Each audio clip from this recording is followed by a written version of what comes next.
I'm down in my studio and I wanted to talk to you about one of my favourite things on the planet, and it's swatching, which might sound like a technical thing, and swatching can be a very, very technical thing for artists. For me, swatching is purely about learning and enjoying my art supplies, and it's super important because every time you use whichever art supply it is that you love, that you use all the time, every time you use it on a different surface, it is a whole new art supply, which is super exciting because I love art supplies and I always love new art supplies, but it just keeps me so engaged and curious about what's possible.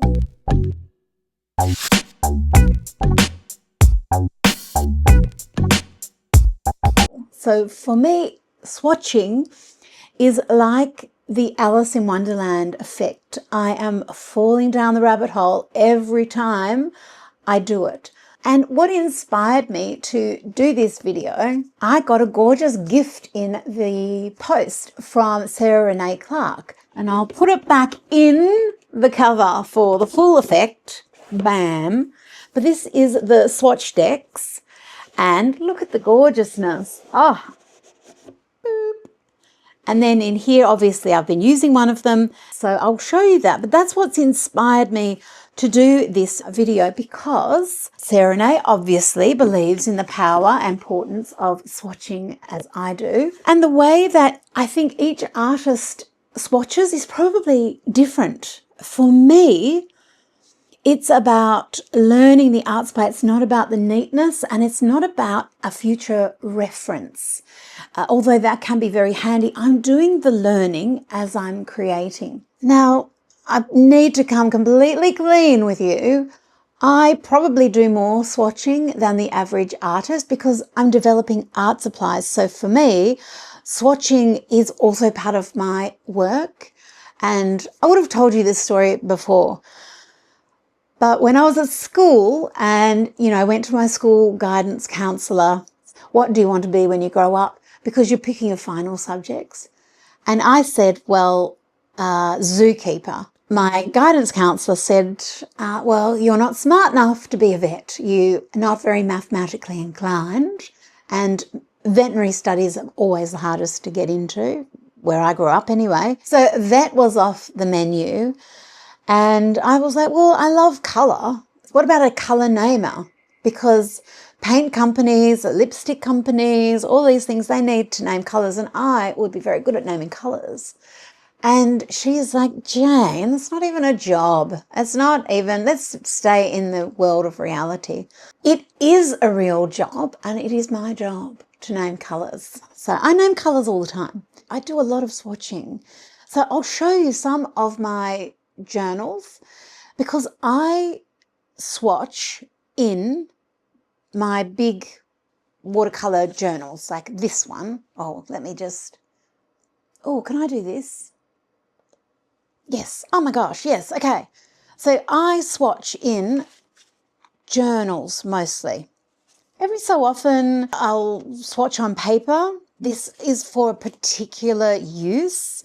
This was swatches from my workshop space at JDHQ, and we've got a big table when I have the in-person workshops, and people are welcome to use all of the art supplies and get an idea of all of the different colours that are available and the fun that they can have with the different things. Oh, look at this. This is the Star Power glittering ink.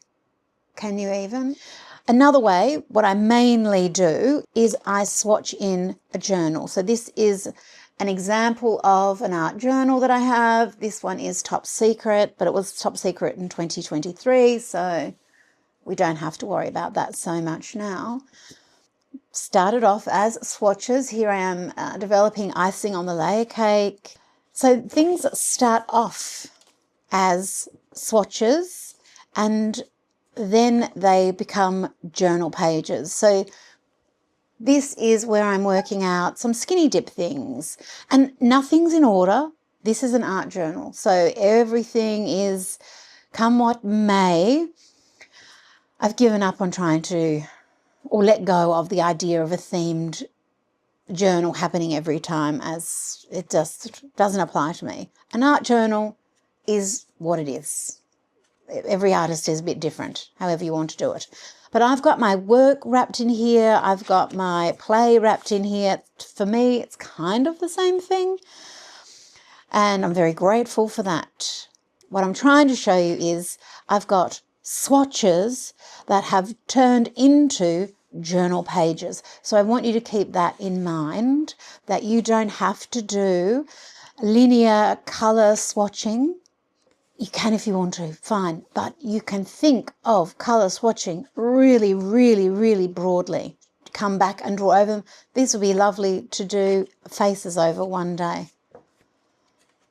So this journal isn't finished because I haven't really decorated my swatches very much yet.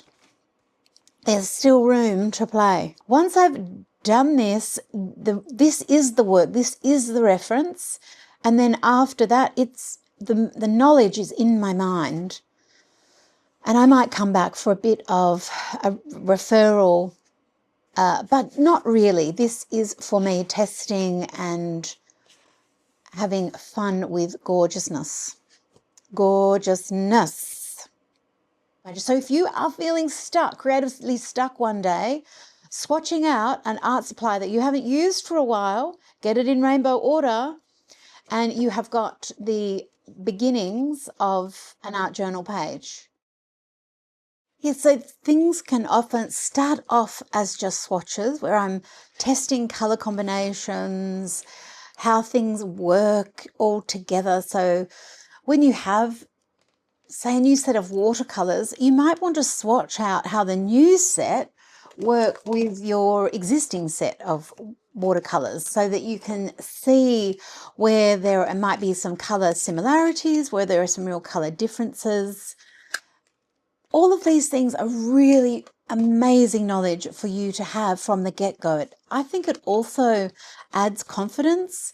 It helps you find things too, so you can work in a more efficient, more organised way so that you feel more calm, more relaxed when you start creating. So I think swatching has some really, really, really important things to give us above and beyond just putting out colour.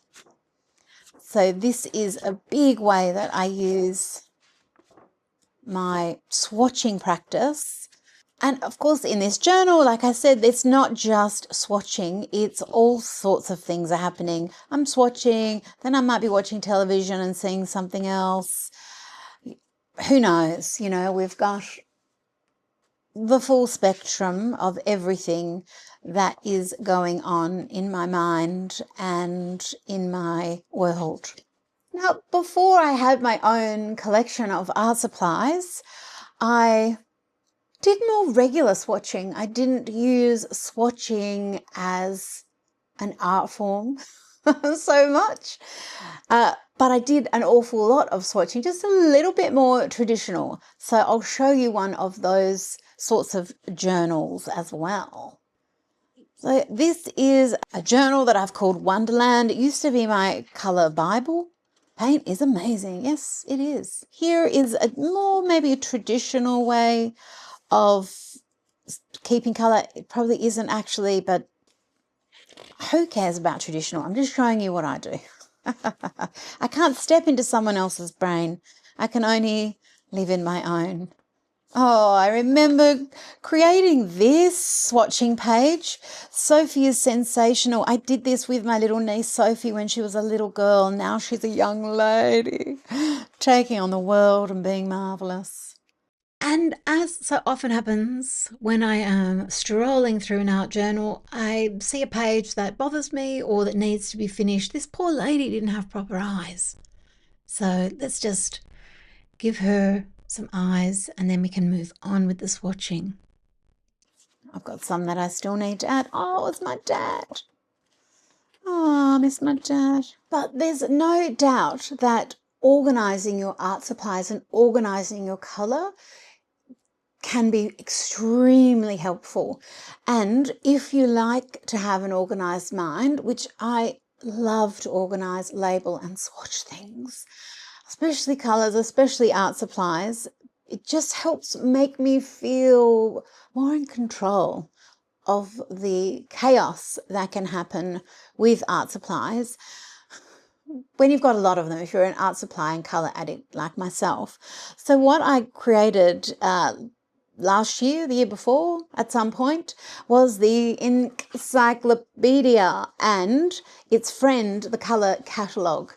And in these, I've got a solution for organising your art supplies, not just by sets of colours, but also documenting those colours on other papers. So you've got a full guide, a full reference to how your colours are working for you. And the idea with this is so that you could carry, if you needed to, this to an art supply store, or if you really were struggling with your collection, being able to find whatever it is, a particular colour, this can help you with that. Also, when you're just looking through colours, looking through collections of colours, your brain is putting different things together, giving you ideas of where to start in your artwork. So it's just another really wonderful tool for you to use. And INKcyclopedia just sounds like science and that you are a smartist, not just an artist. These tools are remarkable at helping you feel in control of your, look, you might have what I have, art supply addiction, let's just say it out loud. In creating the swatches, you learn so much, but then you also have an actual reference to look back at. And I know this can be extremely helpful. So the INKcyclopedia comes with 4 different sets of cards. Each one has different designs on it, multiple designs, and each of the different papers are some of our favourite papers from the art journals. And I am a paper aficionado when it comes to mixed media art. I test hundreds of papers and these are my absolute favourites. So there's a watercolour paper, a smooth paper that's just good general purpose for everything, the window pane, which is translucent, it's a specialty paper, it's just joyful, it's a vellum, and the Levitation, which is based on old airmail paper, fantastic for inks. So different designs, different ways of swatching. You can have a single colour per card. You can add multiple colours per card. I've made it so you can actually have fun with it. And keep that fun party going, we've also got the Colour Catalogue, which is exactly the same concept as the INKcyclopedia, but rather than multiple pockets per page, you've got 1 pocket per page. So you can put swatches that you may have received with art supplies that you've got, or swatches you've made, or you can use the cards that come with the Colour Catalogue. The watercolour set, for example, has 6 different designs, ranging from sets of 6 colour swatches right up to 24. So plenty of space to do gradients and experiments as well. Smooth Operator is a very white art card that's great for all sorts of art supplies, and you've got 3 different designs. And the Levitation paper, which is one of our most popular journals because the paper is just so fabulous for putting ink through its paces. It lets every trick an ink has come out to its full brilliance. And now that I've shown you the concept, of course, you could create something similar, DIY it, or you can come to my website, janedavenport.com, and you've got it all there ready for you to go. Now, of course, I'm not the only one that's obsessed by colour. Here we have the Swatchdex, which is another way of cataloguing your colours. I love the packaging and the form factor because it reminds me, or is probably based on the fabulous Pantone swatches. These are a staple for graphic designers and anyone in commercial design because they allow you to talk about colour from anywhere in the world to anywhere in the world, because everyone has these gorgeous swatch books to refer to. But making your own would be so much more fun.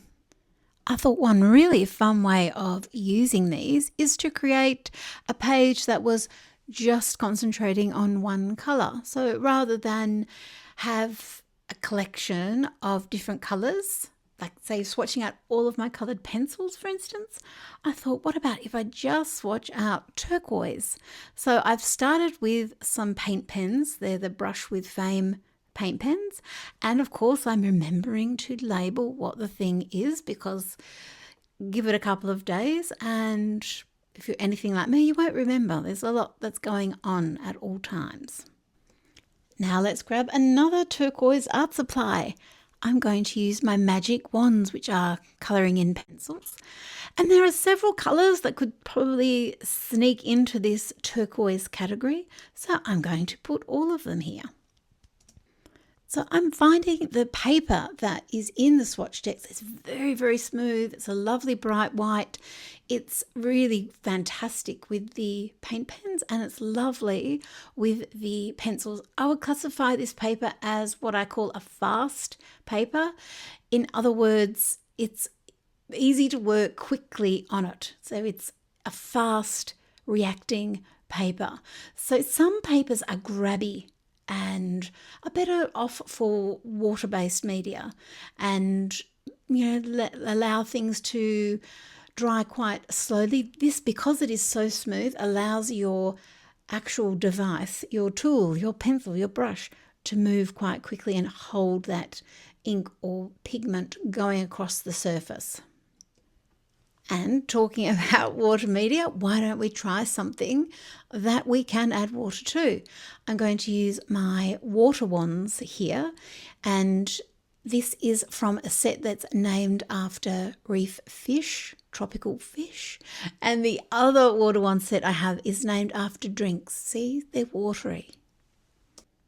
I found that this paper wouldn't be my preference for using if I was going to be using watercolour pencils. I would use a watercolour paper, but it's absolutely great for the intended purpose, which is for me to gather all of my turquoise art supplies. Who am I kidding? Not all of my turquoise art supplies. That would take 3 days, but some of my favourite art supplies in turquoise.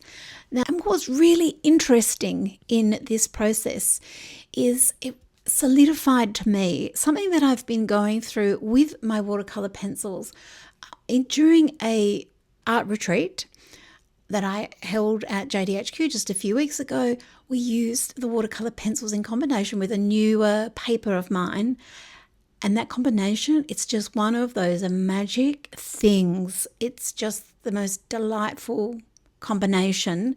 So everything else, I'm comparing that as I'm going. So that's why I'm getting out all of my other INKcyclopedia swatch cards, just to test the watercolour pencils on the different papers, because I'm going through something in my mind.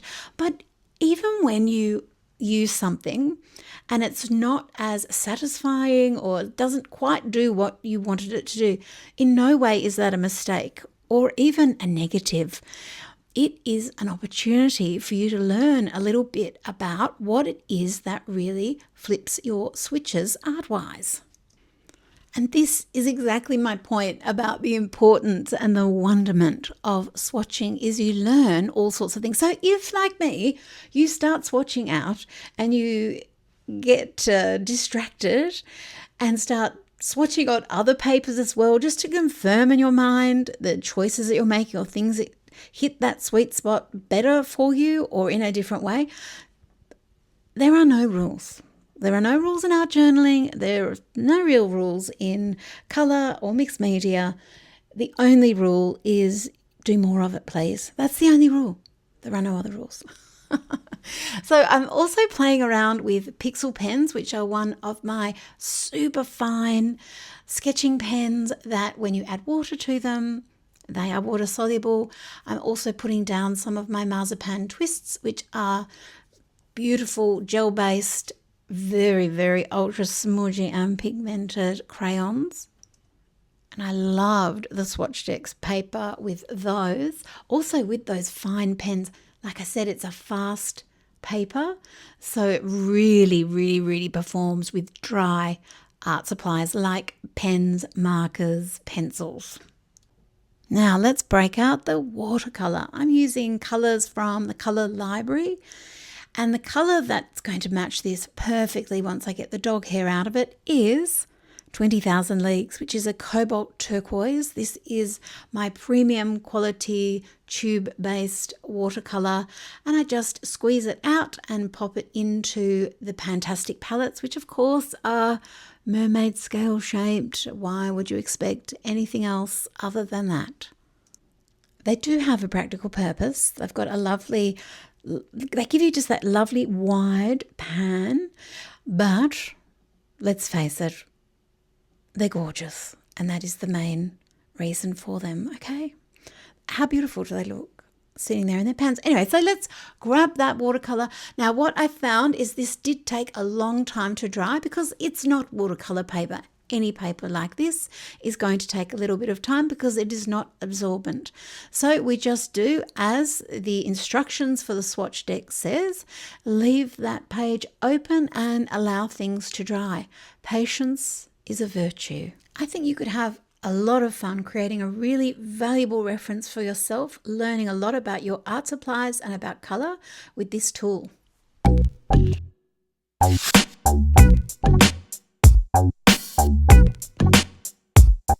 So whether you're using the INKcyclopedia, the Colour Catalogue, Swatchadex, loose pieces of paper, or an art journal, as long as you're swatching and enjoying your colour, that's good.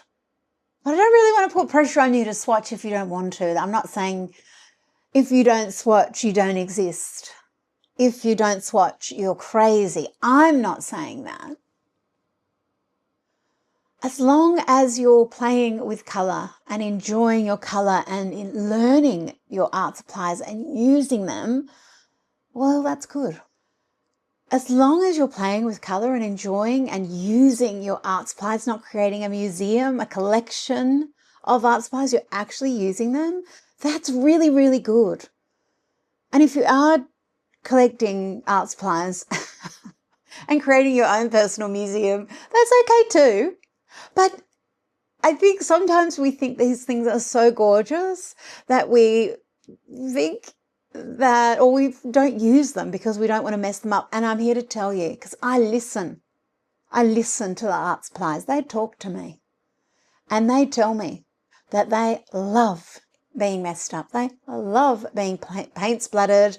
They love it when they're sharpened and used down to the nub and all the ink is used.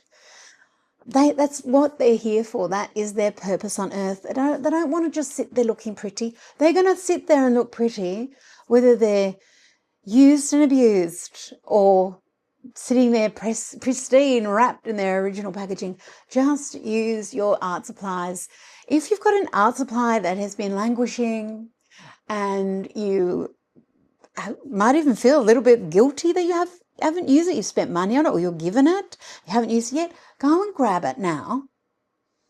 Get a piece of paper, whatever you've got, in a journal, in a notebook, in your INKcyclopedia, whatever it is, and just put all of the colours in order, rainbow order. For me, that's very important. Things have to be in rainbow order. I have rainbow artists, okay? I have rainbow artists, okay? It is what I have, and colours have to be in rainbow order. And then just put your colours down. I like to do little face shapes. Just see where that takes you. At least you've used that art supply once, okay? And that it can be a really, really good feeling. Swatching might not feel like real art, but trust me, it could be the most important art that you ever do. And the best thing is, the more that you swatch, the more confident you will become, and the more confident with colour you will become.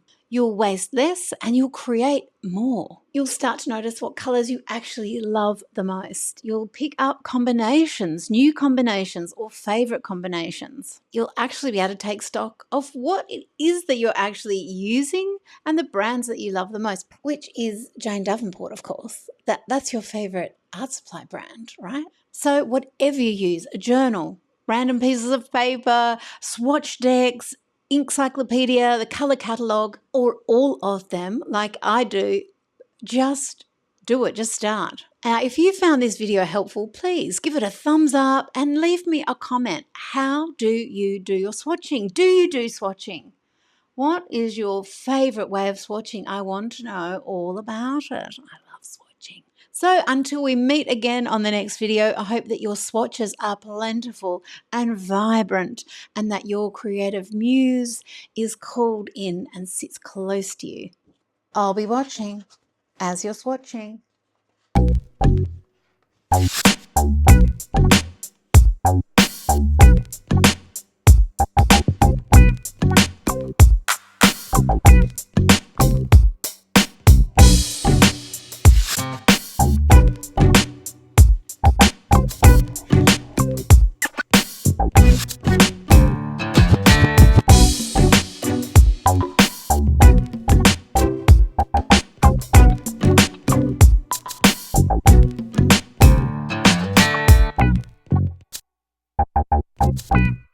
And if you want to subscribe, you will go on more colourful adventures to me. Well, I do have my party tit out, so, you know. Until next time, I hope that your swatches are bright and plentiful and that your creative mute. So until next time, I hope that your... Why am I covering up my T-shirt? My T-shirt rocks. My T-shirt rocks. Be the person your dog thinks you are. With a little mermaid dog. And if I put my microphone on its head like that, now it's wearing a hat.